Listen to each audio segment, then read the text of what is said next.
दिल्ली में छात्रों के प्रदर्शन के दौरान गिरफ्तार या हिरासत में लिए गए लोगों को छोड़ा जाएगा। दिल्ली सरकार ने यह बड़ा फैसला किया है। दिल्ली सरकार ने कहा है कि प्रदर्शन के दौरान जिन्हें भी गिरफ्तार किया गया या फिर हिरासत में लिया गया था, उन मामलों की समीक्षा की जाएगी और उन्हें जल्द ही रिहा करने की प्रक्रिया भी शुरू कर दी जाएगी। सरकार सुप्रीम कोर्ट के निर्देशों का पालन करेगी।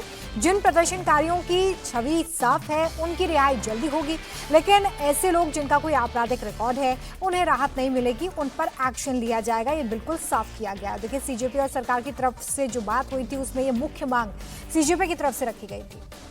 ड्यूटीज को लेकर क्या फैसला लिया गया? देखिए, इसके संदर्भ में भारत सरकार ने पहले ही कहा था कि जो प्रदर्शनकारी छात्र हैं, जो अपना विरोध प्रकट करने आए थे, उनके संदर्भ में कोई कार्रवाई नहीं की जाएगी, मगर ये उन पर जिनके ऊपर पहले से आपराधिक मुकदमे हैं, जिन्होंने हिंसा की है, तोड़फोड़ की है, उन पर लागू नहीं होगा।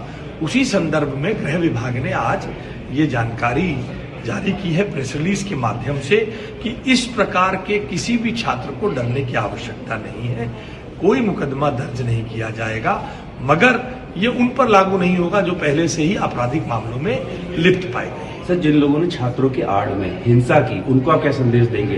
देखिए, इसके संदर्भ में मेरे संदेश देने की आवश्यकता नहीं है। गृह विभाग की प्रेस विज्ञप्ति स्पष्टता से बताती है कि किसी भी व्यक्ति को जिसने क्रिमिनल एंटीसीडेंट्स होते हुए कानून हाथ में लिया है, इस आंदोलन की आड़ में हिंसा करने की कोशिश की है, गृह विभाग की प्रेस विज्ञप्ति अपने आप में ही उसको स्पष्ट करती है।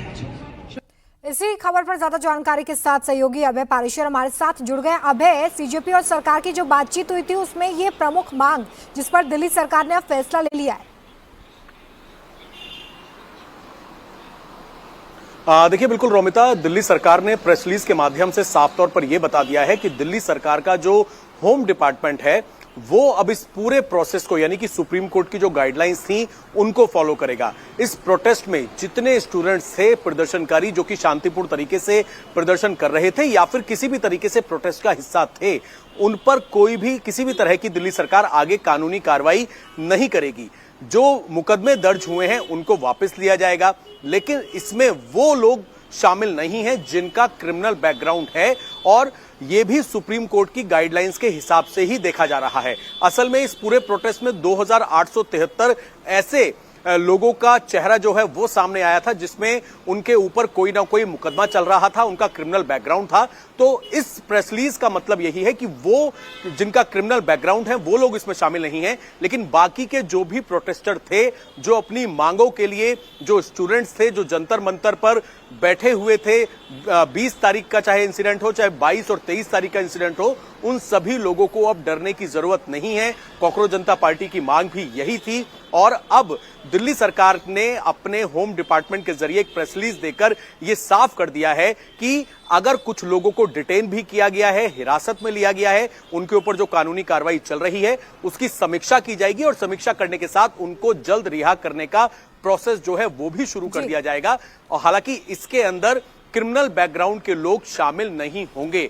दिल्ली सरकार ने जिस तरीके से अब अपनी प्रेस रिलीज के माध्यम से ये साफ तौर पर संदेश दे दिया है कि इन लोगों पर कार्रवाई नहीं होगी। इससे पहले हमने देखा दूसरे राज्यों की तरफ से भी, उनके होम डिपार्टमेंट की तरफ से इसी तरह की प्रेस रिलीज जो है वो जारी करके बताया गया था कि स्टूडेंट जो ये फैसला बड़ा हो जाता है उन प्रदर्शनकारी छात्रों के लिए जो इस प्रोटेस्ट में शामिल हुए थे, उन पर कार्रवाई नहीं करने की बात अब बिल्कुल साफ कर दी गई है। बहुत शुक्रिया अभय, हमारे साथ जुड़ने के लिए, उस तमाम जानकारी के लिए।